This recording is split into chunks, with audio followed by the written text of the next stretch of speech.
महाराष्ट्राच्या समाजकारणात राजकारणात मागच्या काही काळापासून अनेक वेळा फातिमा शेख या नावाची खूप चर्चा जी आहे ती झालेली आहे। पण आज फातिमा शेख यांच्या नावाची चर्चा वेगळ्या कारणाने सुरू झालेली आहे। दिलीप मंडल नावाचे एक व्यक्ती आहेत जे माहिती आणि प्रसारण मंत्रालयाच्या खात्यावरती काही दिवसांपूर्वी नियुक्त झालेले आहेत आणि त्यांनी एक दावा केलेला आहे की फातिमा शेख नावाचं कॅरेक्टर मी उभा केलेला आहे। त्याच अनुषंगाने बोलण्यासाठी माझ्यासोबत JNUचे प्राध्यापक डॉक्टर मिलिंद आव्हाड आहेत। मिलिंद सरांचा तसं बघायला गेलं तर फुले शाहू आंबेडकरांच्या अनुषंगाने खूप चांगला अभ्यास आहे आणि त्याच अनुषंगाने आपण सरांशी चर्चा करणार आहोत। सर, दिलीप मंडल यांचं ट्विट काही वेळापूर्वी मी तुम्हाला दाखवलं, तुम्ही कसं बघता त्यांनी केलेल्या या सगळ्या दाव्याकडून त्यांच्या ट्विटचं ॲनालिसिस कसं कराल तुम्ही? खरं म्हणजे मी आत्ता वाचलं ते ट्विट, तर त्यांनी ट्विट जे लिहिलं आहे तर त्या ट्विटला आधार असणाऱ्या जर काही गोष्टी लिहिल्या असतील यापूर्वी कधी फातिमा शेखच्या अनुषंगानं, तर त्या काही माझ्या कधी वाचनात आल्या नाही। म्हणजे फातिमा शेख कोण होत्या किंवा ते म्हणालेत ना की त्यांनीच ते उभा केलेलं आहे, तर ते काही ह्या ट्विटच्या आधारावरती त्यांचं फातिमा शेखवरचं काही काम आहे असं माझ्या वाचनात आलं नाही। आणि असं आहे असं आपल्याला म्हणता याच्यासाठी येणार नाही, कारण साधारणतः सावित्रीबाई फुलेंचं 1854चं पत्र आहे। त्या पत्रामध्ये सावित्रीबाई फातिमांचा उल्लेख करतात फातिमा या नावानं। आणि त्याच्यानंतरच्या काळात मी म्हणालो तसं आता एक साधी गोष्ट सांगतो, महात्मा फुले काय वाचत होते हे जर बघितलं तर साधारणतः आता महात्मा फुलेंनी एवढं सगळं लिहिलेलं आहे, परंतु फुले काहीतरी वाचत असतील ना। तर जर आपण जातीभेद विवेकसार बघितला आणि त्याच्यात जातीभेद विवेकसारमध्ये जे काही लिहिलेलं आहे तर असं कळू शकतं की महात्मा फुले काय वाचत असतील। तर माझा मुद्दा असा आहे की फातिमा शेखचा उल्लेख हा सावित्रीबाईंच्या पत्रात आलेला आहे आणि त्याच्यानंतर फातिमा शेख किंवा त्यानंतर महात्मा फुलेंची शाळा जिथे होती, म्हणजे भिडेवाडा जिथे होतं घर पुण्यामध्ये, तर ती मुस्लिम वस्ती आहे। आजही तुम्ही बघितलं तर तुम्हाला तिथे दलित पूर्वाश्रमीची अस्पृश्य वस्ती दिसेल किंवा मुस्लिम वस्ती दिसेल आणि तिथे महात्मा फुलेंचा वाडा आहे। तर उस्मान शेख नावाचे ग्रस्त आहेत। आता त्यांचं नातं काय आहे ते आणखी इस्टॅब्लिश झालेलं नाही, कारण त्याच्यावरती खरंच काम झालेलं नाही, ही गोष्ट खरी आहे। फातिमा शेखवरती काम झालेलं आहे का तर नाही। मुक्ता साळवे, कारण महात्मा फुलेंच्या शाळेतल्या विद्यार्थी आहेत त्या 14 वर्षाच्या, त्यांनी एक ग्रंथ लिहिलेला आहे मांगा महाराजांच्या दुःखाविषयी, आणि तो अतिशय उत्तम ग्रंथ नाही, सॉरी, एक पत्र लिहिलेलं आहे आणि तो एका अर्थानं ते ऐतिहासिक दस्तावेज आहे, इतिहास आहे तो। तर त्या पत्रावरनं त्यावेळेसच्या अस्पृश्यांची पुण्यातली परिस्थिती काय होती हे आपल्याला कळतं। परंतु मुक्ता साळवेचा काही फोटो नाही, म्हणजे काल्पनिक फोटो आहे त्यांचा, किंवा मुक्ता साळवे की कोणत्या साली त्यांचा मृत्यू झाला हे माहीत नाही, जन्म 14 वर्षाचा, कारण ती शाळेत 14 वर्षाची होती, कुटुंबाविषयी काही कल्पना, याचा अर्थ मुक्ता साळवे हयात नाही असं आपल्याला म्हणता येणार नाही।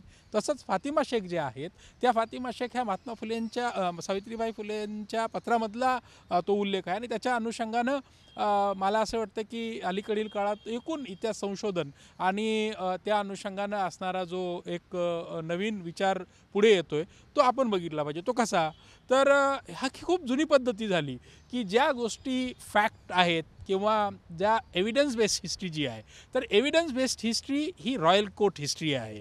त्याला साधारणतः ती पॉझिटिव्हिजम ही जी दृष्टी आहे, अभ्यास पद्धती जी आहे ती ह्युमॅनिटीज आणि सोशल सायन्सेसमध्ये अगदी 19व्या शतकाला ज्यावेळेस सायन्सेसचा उदय होत होता आणि एव्हिडन्स आवश्यक होता, म्हणजे एम्पॅरिकली गोष्टी व्हेरीफाय होण्याचा काळ होता तो, तर त्या काळामध्ये ही पद्धती फार डॉमिनेट होती। परंतु आत्ता मागच्या 5-50 वर्षामध्ये जगामध्ये सगळीकडेच कन्स्ट्रक्टिव्हिजम नावाचा एक नवीन विचार, एक दृष्टी पुढे आलेली आहे। तर ती कशी आहे, तर समजा आता ब्लॅक हिस्ट्री जी आहे, तर ब्लॅक हिस्ट्री काही कोणी लिहिली नाही, तर त्यांचे जे स्वकथनं आहेत त्याच्यावरनं ती ब्लॅक हिस्ट्री पुढे येते, किंवा आता दलित स्वकथनावरनं दलित हिस्ट्री पुढे येते, किंवा आदिवासी हिस्ट्री त्यांच्या म्हणजे एक तर अख्खी डिसिप्लिन आहे सबाल्टन हिस्ट्री नावाची। तर परिघा बाहेरचा इतिहास जो आहे तो परिघा बाहेरचा इतिहासाचे एव्हिडन्स नाही आहेत, त्यांचे मॉन्युमेंट्स नाही आहेत, त्यांचा दस्तावेजामध्ये उल्लेख नाही, फोटो नाही, म्हणजे ते हयात नाहीत। ही तर झाली मुख्य प्रवाही मेनस्ट्रीम दृष्टी। तर तुमचा मुद्दा बरोबर आहे की दस्तऐवज नाहीत म्हणून त्यांना तसं म्हणणं चुकीचं असतं, तुमचं म्हणणं आहे। पण त्यांचा दावा असा आहे की 2006 पूर्वी मी पैज लावतो असं त्यांचं म्हणणं, मी पैज लावतो की 2006 पूर्वी एकही कुठलाही एव्हिडन्स किंवा फातिमा शेख नाव माहीतच नव्हतं असं त्यांनी म्हटलंय. अनेक अभ्यासकांनी याच्याबद्दल काही, कोणत्या अभ्यासकांनी याच्याबद्दल काही लिहिलेलं आहे का, खास करून मराठीच्या अनुषंगानं अभ्यासकांनी एवढ्यातलं काही लिखाण केलेलं आहे का त्या अनुषंगानं फातिमा शेखच्या? मला असं वाटतं की म्हणजे त्यांनी काय लिहिलं हे महत्त्वाचं आहे. तर माझ्या तरी काही ते वाचनात कधी आलं नाही, त्यांना विचारायला पाहिजे. तर त्यांचा जो दावा आहे हा त्यांना माहीत असेल. माझं त्याच्याबद्दल काही मत नाही, पण माझं असं मत आहे की फातिमांचा उल्लेख हा सावित्रीबाईच्या पत्रांमध्ये आहे. फातिमा म्हणजे त्यावेळेस फक्त फातिमा आहे की फातिमाचं आडनाव देखील लिहिलेलं आहे? कारण अशी पण एक चर्चा होती की ते फातिमा मुस्लिम नव्हते, अशी पण एक चर्चा. नाही, मी तेच म्हणालो की आता महात्मा फुलेंचा वाडा जो आहे तिथं मुस्लिम वस्ती आहे, दलित वस्ती आहे.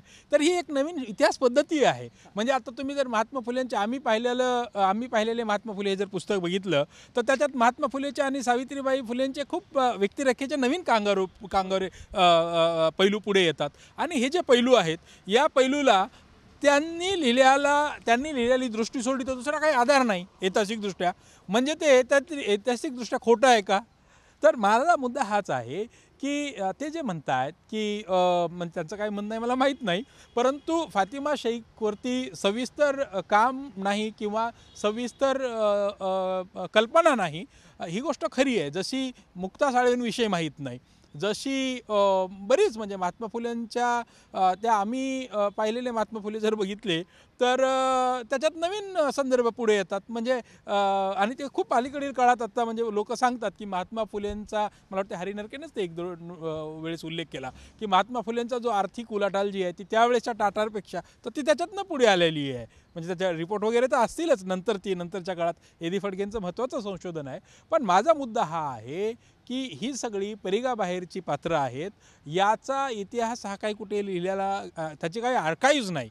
तर ही अशीच हळूहळू पुढे येते आणि ती एक नवीन इतिहास पद्धती आहे. त्याच्यामुळे ती इनव्हॅलिड आहे असं आपल्याला म्हणता येणार नाही, असा माझा मुद्दा आहे. सर, दिलीप मंडल या व्यक्तींकडे जर बघायला गेलं तर याच्यापूर्वीचं त्यांचं जर लिखाण बघायला गेलं तर म्हणजे अगोदर त्यांनी जे लिहिलेलं लिखाण आहे ते प्रामुख्यानं हिंदुत्वाच्या अपोजिट त्यांचं लिखाण असलं, दलित आणि इतर सगळ्या चळवळींच्या अनुषंगानं त्यांचं लिखाण जे आहे ते असल्याचं आपल्याला प्रामुख्यानं बघायला मिळतं. पण साधारणतः ऑगस्ट 2024 त्यांची माहिती आणि प्रसारण मंत्रालयाच्या सल्लागारपदी नियुक्ती झाली, तेव्हा एक वादंग निर्माण झालेला होता. त्यांची नियुक्ती आणि त्यानंतर त्यांचं बदललेला दृष्टिकोन किंवा त्यांचं बदललेला अभ्यास असं म्हणायचं नाही. खरं म्हणजे आता एक तर त्यांच्या अनुषंगाने तुम्ही तो विचारतायत, पण हा व्यापक मुद्दा आहे की वैचारिक दृष्टी आणि सत्ताकारण याचा फार जवळचा संबंध असतो. आणि सत्ता ही आणि ती फक्त राजकीय सत्ता या अर्थानं नव्हे, वैचारिक सांस्कृतिक सत्ता या अर्थानं आपल्याला म्हणता येईल. तर सत्ता ही वैचारिक भूमिकेला एका अर्थानं तिचं अधिसत्ताकरण करत असते. आणि ही जी हेजेमनी आहे किंवा हे जे अधिसत्ताकरण करणं जे आहे हे सत्तेचं चरित्रच आहे. त्याच्यामुळे जो कोणी माणूस विशिष्ट प्रकारच्या सत्तेच्या जवळ जाऊन विशिष्ट प्रकारच्या गोष्टी लिहित असेल तर ती त्यांची वैचारिक भूमिका आहे असं आपण म्हणूया. परंतु ती भूमिका असण्याचं एक राजकारण आहे, त्याचं एक सत्ताकारण आहे. आणि ते फक्त ह्याच अनुषंगानं नाही तर देशात सगळीकडे म्हणजे अगदी बोर्ड बदलतात, इन्स्टिट्यूशन्स बदलतात, इतिहासाचं पुनर्लेखन होतं, सगळ्या डिसिप्लिन बदलतात आणि भारतातच नाही सगळ्या जगात सगळीकडे हे सुरू आहे. त्यामुळे मला असं वाटतं की हा जो काही सत्ताकारणाशी संबंधित असणारा वैचारिक दृष्टिकोन जो आहे हे एका अर्थानं विक्टिमायझेशनच आहे. आणि हे विक्टिमायझेशन वेगवेगळ्या कारणासाठी होत असतं लोकांचं. धन्यवाद सर आमच्याशी बातचीत केल्याबद्दल. हे डॉक्टर मिलिंद आवाड सर होते आणि त्यांनी सांगितलेलं आहे की सत्तेच्या जवळ गेल्याच्या नंतर माणसाचं लिखाण कशा पद्धतीने बदलतं किंवा विचार कशा पद्धतीने बदलतात अशा पद्धतीचं विश्लेषण डॉक्टर मिलिंद आवाड सर यांनी करत असतानाच फातिमा शेख यांच्याबद्दलचे वेगवेगळे ऐतिहासिक कांगोरे काय आहेत, इतिहासामध्ये कशा पद्धतीचं लिखाण केलं गेलेलं आहे, फक्त पुण्याच्या मुस्लिम वस्तीच्या अनुषंगाने त्यांनी दिलेला दाखला असेल किंवा महात्मा फुलेंच्या पत्रातील उल्लेख असेल, या सगळ्याचा उल्लेख देतानाच फातिमा शेख नावाची व्यक्ती इतिहासामध्ये आधीपासूनच कशा पद्धतीने होत्या याचा सगळ्याचा दाखला साम टीव्हीशी बोलताना डॉक्टर मिलिंद आवाड यांनी दिल्याचं आपल्याला बघायला मिळते. कॅमेरामन राजीव गौतमसह मी प्रमोद जगताप, साम टीव्ही न्यूज, नवी दिल्ली. देश विदेशातील प्रत्येक घडामोडींचे लाईव्ह अपडेट मिळवण्यासाठी आता साम टीव्हीच्या सर्व सोशल मीडिया प्लॅटफॉर्मला लाईक, फॉलो आणि सबस्क्राईब करा. तसंच सर्व नोटिफिकेशनसाठी बेल आयकॉन प्रेस करायला विसरू नका.